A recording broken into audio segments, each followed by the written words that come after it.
Hi అండి. Welcome back to our channel. వార విశేషాలు ఎలా ఉన్నారండి అందరూ? నేనైతే బాగున్నాను. మీరు కూడా బాగుండాలని దేవుని మనస్ఫూర్తిగా కోరుకుంటూ ఇంక ఈరోజు వీడియో వచ్చేసి మన లాస్ట్ వీడియోలో చెప్పాను కదండీ! నా ఇంట్రడక్షన్ వీడియో ఇంతవరకు చేయలేదు. నా గురించి కొన్ని విషయాలు మీతో షేర్ చేసుకుంటానని.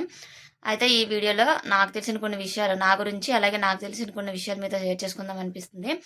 అయితే వీడియో వచ్చేసి సాటర్‌డే రోజు చేశాననమాట.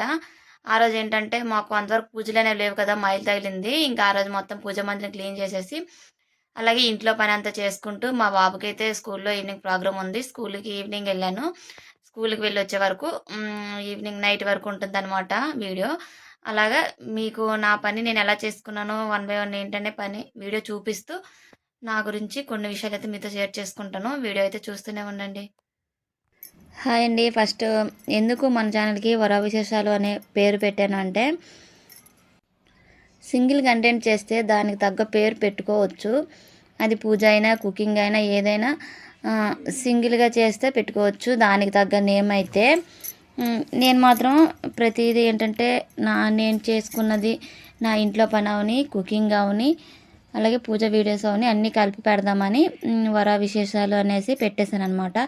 సింగిల్ కంటెంట్ చెయ్యొచ్చు. సింగిల్ కంటెంట్‌తో చేసుకుంటే ఛానల్ గ్రోత్ కూడా చాలా బాగుంటుంది. కానీ ఏంటంటే మనం మొత్తం బాగానే చేయగలం అంటేనే సింగిల్ కంటెంట్ తీసుకోవాలి. ఎందుకంటే కుకింగ్ అయినా మొత్తం కుకింగ్ వీడియోస్ అన్నీ పెట్టాలన్నమాట. అదే పూజ వీడియోస్ అయినా నేనేంటంటే నాకు వచ్చింది నేను ఇంట్లో చేసుకున్న కుకింగే మీకు చూపిస్తాను. నేను చేసుకున్న పూజ విధానమే మీకు చూపిస్తాను. అందుకని నేను సింగిల్ కంటెంట్ పెట్టదలుచుకోలేదు. ఎందుకంటే నా పూజా విధానం ఎలా ఉంటుందన్నది మీకు చూపించబోతున్నాను. నేను వీడియోస్ కోసం ముందుగా పూజ చేసేసి లేదా నాకు తెలియని పూజను కూడా తెలుసుకొని చేసి మీకు చూపించలేను. నాకు తెలిసింది నేను చేసుకుంటున్న పూజనే మీకైతే చూపిస్తాననమాట. అందుకు నేను సింగిల్ కంటెంట్ ఎంచుకోలేదు. ఎందుకంటే మన వీడియోలో ఏంటంటే ప్రతిదీ షార్ట్ వీడియో అయినా లాంగ్ వీడియోలో అయితే మెయిన్గా ఒక కుకింగ్ ఐటమ్ అయినా ఉంటుంది. లేదైనా నాకు తెలిసిన ఏదైనా కిచెన్ టిప్ అయినా, క్లీనింగ్ అయినా, లేదా పూజ విధానంలో పూజ టిప్ అయినా ఏదో ఒకటి ఉంటుంది అనమాట. మన వీడియోలో ఒక్కటైనా మనకు యూజ్ఫుల్గా ఉండేలా ఉంటుంది. అందుకు నేను మన వీడియోస్ అబ్జర్వ్ చేస్తే కొంచెం తెలుస్తుంది అనమాట. దాంట్లో ఏదైనా నాకు తెలిసిన రెసిపీ గురించి అయినా చెప్తాను, చేసి చూపిస్తాను, లేదా పూజ విధానమైన ఇలా చేసుకున్నాను ఏదో ఒకటి ఆ రోజుకి ఉంటుందన్నమాట. అలా నాకు తెలిసింది చేసుకొని ఇంకా డైలీ నా రొటీన్ ఎలా ఉంటుంది మీతో షేర్ చేసుకోవాలనిపించి ఛానల్ని అయితే ఇలా స్టార్ట్ చేశాను అనమాట. సింగిల్ కంటెంట్ కాకుండా అందుకు వరా విశేషాలని పెట్టాను. మన ఛానల్లో వీడియోస్ ఏంటంటే కుకింగ్, పూజ విధానం ఎక్కువగా ఉంటాయి అన్నమాట. అలాగే డైలీ వ్లాగ్స్లో చెప్పాను కదా ఏదో ఒక మ్యాటర్ అయితే ఉంటుంది చిన్నదైనా. అలా ఉండేలా చేసుకుందాం అనేసి అయితే ఇంకా డైలీ వ్లాగ్స్ కూడా చేస్తున్నాను. అంటే నా రొటీన్ ఎలా ఉంటుందో చూపిస్తూ మీకు కొంచెం ఏదైనా చిన్నది అందులో ఇన్ఫర్మేషన్ ఉండేలా చెయ్యాలని అనుకుంటున్నాను అనమాట. అయితే వీడియోస్ ఇంక స్టార్టింగ్ అంటే చాలా వీడియోస్ చేశాను. ఇంకా నాకు అలవాటు అవ్వాలన్నమాట. ఇంకా బాగా చెయ్యాలి, చేస్తాను. నేను యూట్యూబ్ స్టార్ట్ చేయడానికి కారణం ఏంటంటే నా పూజ విధానమే అని చెప్పుకోవచ్చు. నేను ఛానల్ స్టార్ట్ చేయకముందు వాట్సాప్ స్టేటస్ ఎక్కువగా పెట్టుకునేదాన్ని. నా పూజ విధానం, డెకరేషన్ అంతా చాలామంది అడిగేవారు నాకు, నీకు ఇంత ఓపిక ఎక్కడి నుంచి వస్తుంది, టైం ఎక్కడ సరిపోతుంది అని. ఇష్టం ఉన్న చోట కష్టమైనా ఎంత కష్టం అనిపించినా చెయ్యాలని అనిపిస్తుంది కదండి. అలా నేను చేసుకునేదాన్ని. వాళ్ళు నాకు అలా అడుగుతూ ఉంటే నాకు బాగా సపోర్ట్ చేసినట్టు అనిపించేది అనమాట. చాలా హ్యాపీగా అనిపించేది. నేను చేసే పని చాలామందికి నచ్చుతుంది అనేసి. దానివల్ల ఇంకా నాకు మంచిగా చేయాలనిపించేది. నాలో నాకే తెలియని ఉత్సాహం అనమాట. ఇంకా చేయాలి, ఇంకా ఏదో ఒక ఆలోచన పుట్టేదనమాట. అలా ఎక్కువ చేసేదాన్ని. ఇంక ఈరోజు ఒకలా, రేపు ఒకలా, అలా ఏదో ఒక డెకరేషన్ చేసుకుంటూ ఉండేదాన్ని అనమాట. వాళ్ళు నాకు ఇలా చెప్పేవారు. నీకు తెలిసిన ఏం చెప్పారంటే వాళ్ళు ఇలా చెప్పి నీకు తెలిసిన దాన్ని, నీ టాలెంట్ని ఇంకొంతమందికి తెలిసేలా చెయ్యు. నీ వాట్సాప్ స్టేటస్ నుంచి నీ కాంటాక్ట్లో ఉన్న వాళ్ళకి తెలుస్తుంది. అదే నువ్వు ఇలా ఛానల్ స్టార్ట్ చేస్తే ఇంకొంతమందికి యూజ్ అవ్వచ్చు. ఎందుకంటే అంతమందికి తెలియాలని రూల్ అయితే లేదు కదా. నీవు చూసి కొంతమందికి ఇంట్రెస్ట్ పుట్టి పూజలు చేసుకోవచ్చు, లేదా ఇలా డెకరేట్ చేసుకోవచ్చు. ఎందుకంటే ఆ టైంకి పూజ చేసే ఓపిక కూడా కొంతమందికి ఉన్న వాళ్ళు కూడా కొన్ని వీడియోస్ చూసి మనము పూజ చేసుకుందాము, ఇంట్లో మనకి ప్రశాంతంగా అనిపిస్తుంది, దీపం పెట్టుకుందాము, ఇలా ఉందాము అనే ఒక ఆలోచన వస్తుంది. అలా చేయొచ్చు కదా. నాకు మా వాళ్ళు తెలిసిన వాళ్ళు అలాగా కొంచెం మోటివేషన్ చేశారనమాట. ఇంకా నేను అలాగా ఛానల్ స్టార్ట్ చేశాను. అందుకని ఇంకా ఛానల్ పెట్టి నాకు తెలిసిన దాన్ని కొంతమందికైనా తెలిసేలా చేయొచ్చని నాకు కూడా అనిపించింది. ఇంక అలా ఛానల్ స్టార్ట్ చేశాను. అయితే నా చదువు వచ్చేసి పెద్దగా ఏం లేదండి. నేను ఇంటర్ చదివాననమాట. ఇంటర్ అయినా ఏదో చదివామంటే చదివాము. మా అమ్మ వాళ్ళు వ్యవసాయం చేసేవాళ్ళు. వాళ్ళు వ్యవసాయం చేసుకుంటూ మమ్మల్ని అంటే ఏ పని ఇంట్లో పని చేసేవాళ్ళం కానీ వ్యవసాయం అనేది మాకు నేర్పించకుండా ఏదో ఒకలా చదివేద్దామో చదివించాలి. మేమేంటంటే మా పక్క ఊరెళ్ళి చదవాలి. 6 కిలోమీటర్లు అనమాట. మేము నడిచి వెళ్ళి నడిచి వచ్చేసి ఈ బుక్స్ అన్నీ మోసుకుంటూ పెద్దగా చదివేవాళ్ళం కాదనమాట. వెళ్ళడం, తిన్నాం, క్యారేజ్ తిన్నాం, మా ఇంటికి వచ్చాం అన్నట్టు ఉండేది. ఎందుకంటే మార్నింగ్ లేచి ఇంట్లో పని చేసుకొని స్కూల్కి వెళ్ళి మళ్ళీ అక్కడ నుంచి నడుచుకొని వెళ్ళి నా ఈవినింగ్ నడుచుకొని రావాలి. ఇంటికి వచ్చి మళ్ళీ ఏదో ఒక పని ఉండేదనమాట. అయితే ఇంకా ఆ టైంలో నడుచుకొని వెళ్ళి నీరసంగా అనిపించేది. వెళ్ళి మేము ఏం చేసామంటే క్లాస్ స్టార్ట్ అయ్యేసరికి నిద్రడానికి వచ్చేదండి నాకైతే. నాకున్న మెయిన్ ప్రాబ్లం అది. దానివల్ల క్లాసులు సరిగ్గా వినేదాన్ని కాదు నేను. క్లాస్ వినకపోతే మనకి ఏం అర్థం అవుద్ది. ఇంకా అలాగ చదువు అనేది బాగా నెగ్లెక్ట్ చేసేసి ఏదో చదివిస్తుంది ఇంట్లో పంపిస్తున్నారు మనం వెళ్ళేసి వచ్చేస్తున్నాం అన్నట్టు ఆ రోజుల్లో చదువుని అలా నెగ్లెక్ట్ చేయడం ఈ రోజు అనిపిస్తుంది. చాలా బాధ అనిపిస్తుంది. ఎందుకంటే ఏదైనా మనకి కోల్పోయినప్పుడు దాని విలువ తెలుస్తుంది. చదువుకుంటే ఈరోజు ఎంత హ్యాపీగా ఉండేవాళ్ళం అనిపిస్తుంది. ఎందుకంటే చదువుకున్న వాల్యూ అలాంటిది అనమాట. అయితే ఇంకా ఇచ్చి పేరుకి ఇంటరే. ఇంకా పిల్లలకి ఏంటంటే వాళ్ళు ఎలా చదువుతున్నారు, ఏం చేస్తున్నారు, ఎలా ఉన్నారు అది తెలుసుకోవడానికి యూజ్ అవుతుంది. ఎందుకంటే వాళ్ళ చదువులు అప్పట్లో ఇప్పుడు ఫస్ట్ క్లాస్ చదివిన పిల్లలది ఇంగ్లీషు, అప్పట్లో 10థ్కి ఇంటర్కి అలా ఉండేదనమాట. ఇప్పుడు ఏంటంటే మొత్తం ఇంగ్లీష్ మీడియం కదా, అప్పుడు అంత తక్కువ. నాకేంటంటే కొంచెం కొంచెం ఇప్పుడు పిల్లలకి చూస్తే అర్థమవుతాయి కానీ నేను ఎక్కువ వాళ్ళకి చెప్పలేను. కాకపోతే ఏంటంటే వాళ్ళకి ఎలా చదవడం వాళ్ళ టైం చదువుతున్నారా లేదా ఎలాంటి చూసుకోవడం తప్ప ఏది ఎక్స్ప్లెయిన్ చేయలేను అనమాట. వాళ్ళకి మా చదువు అలా అయిపోయింది. అయిపోయాకైతే నాకు ఇంటర్ అయిపోయాక మ్యారేజ్ చేస్తారండి. మ్యారేజ్ చేశాక ఇంకా తెలిసిందే కదా, అక్కడ నుంచి అసలు కథ స్టార్ట్ అవుతుంది. ఎందుకంటే పెళ్ళికి ముందు ఏంటంటే అమ్మా నాన్న దగ్గర ఉంటాము. మనకి ఏ బరువు బాధ్యత ఏం తెలియదు అనమాట. మనకి ఏ కష్టం వచ్చినా మనకి అమ్మా నాన్న ఒక ధైర్యంతో మనం ఏది ఈజీగా తీసుకుంటాము. మనకి ఇది బాధ అనిపించదు. ఏదొచ్చినా వాళ్ళు చూసుకుంటారు కాబట్టి.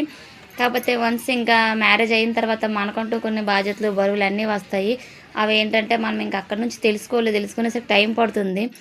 కానీ నేను అలాంటివి చాలా ఫేస్ చేశాను అనమాట మ్యారేజ్ అయ్యాక. ఎందుకంటే మనం ఎవరితో ఏం మాట్లాడుతున్నాము, ఎలా ఉంటున్నాము, ఎలా ఉండాలి, ఎలా ఎవరినైనా రిసీవ్ చేసుకోవాలి, ఇలాంటివన్నీ బాగా తెలుసుకోవాలి. అయితే ఇప్పుడు ఉన్న పరిస్థితులు ఎలాంటివంటే మనకి తెలుసు తెలీదు అనే దానికంటే నెగిటివ్గా మాట్లాడే వాళ్ళు ఎక్కువ అనమాట. తను ఇలా చేస్తుంది, ఇలా ఉంటుంది, ఇలా ఇదవుతుంది, ఏదో ఒకటి అంటూ ఉంటారు. అది తనకు తెలియదు కదా అనేసి మనకి పాజిటివ్గా చెప్పేసి మనల్ని మంచిగా ఇచ్చేసే వాళ్ళు తక్కువ. అలాంటివి నేను చాలా ఫేస్ చేశాను అనమాట. అయితే నేను చాలా ఇలాంటివి చూసి తెలుసుకున్నవి ఎక్కువ నాకు. ఎందుకంటే ఒకరిని చూసే కదా మనం ఏదైనా నేర్చుకోగలము. అలాగా ఎవరి దగ్గర ఎలా ఉండాలి ఏంటనేసి ఏం తీసుకోవాలి, ఏం కొనుక్కోవాలి, ఏం తీసుకుంటే బాగుంటుందో తెలీదు. మనము మన పక్క వాళ్ళని చూసి ఏదైనా తెలుసుకొని వాళ్ళలాగా ఇది బాగుంది, ఇలాంటిది కొనుక్కుందామని ఏది చేసినా సరే మమ్మల్ని ఫాలో అవుతున్నారు, మమ్మల్ని చూసి నేర్చుకుంటున్నారు అని ఇగో ఫీలింగ్స్తో నలుగురి దగ్గర చెప్పుకొని అలా చెప్తూ తిరుగుతూ ఉంటారు. అంటే మనకు ఒక నెగిటివ్ని అక్కడే క్రియేట్ చేస్తారనమాట. మనం ఏంటంటే మనకు తెలీదు అంతా మన వాళ్ళు మనమే అని మనం నమ్మేస్తాము. కానీ అలాంటి వాళ్ళే మనకి వెన్నుపోటు పొడిచినట్టు ఉంటుంది.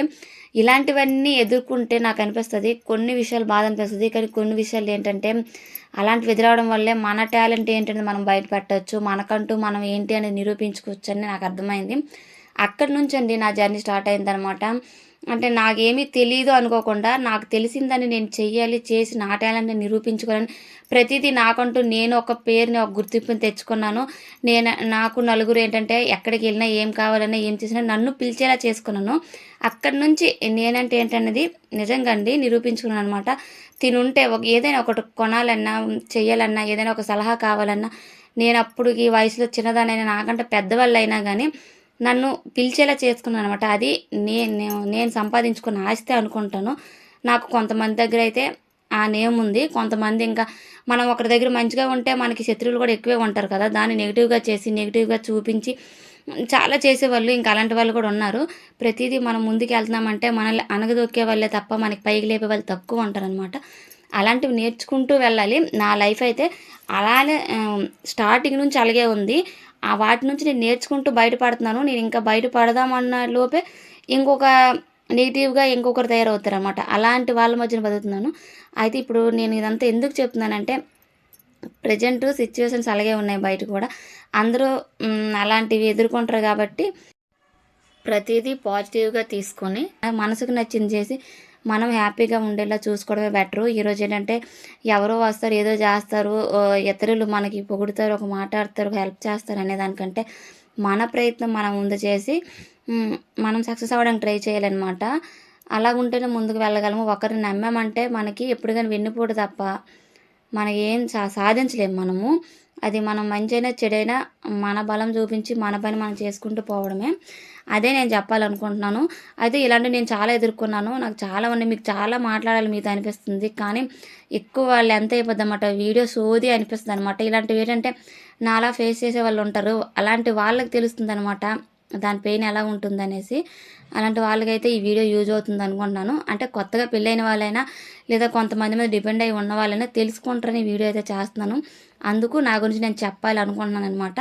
ప్రతిదీ ఏంటంటే వీలైనంత వరకు మనకు తెలిసిన దాంట్లో మనం వెళ్ళిపోవడమే, చేసుకుంటూ వెళ్ళిపోవడమే బెటర్ అండి. అయితే ఇంక మీకు ఏమైనా డౌట్స్ ఉన్నా ఏదైనా నాకు కామెంట్ చేయండి. నేనైతే ఎక్స్ప్లెయిన్ చేస్తాను. ఎందుకంటే చాలా చెప్పాలనిపిస్తుంది కానీ వీడియో లెంత్ ఎక్కువైపోతుంది. అందుకు ఇంకేమీ చెప్పాలనిపించలేదు. వీడియో లెంత్ ఎక్కువైనా మీకు బోర్ కొట్టేస్తుంది. అయితే మీకు చిన్న విషయం చెప్తాను చూడండి.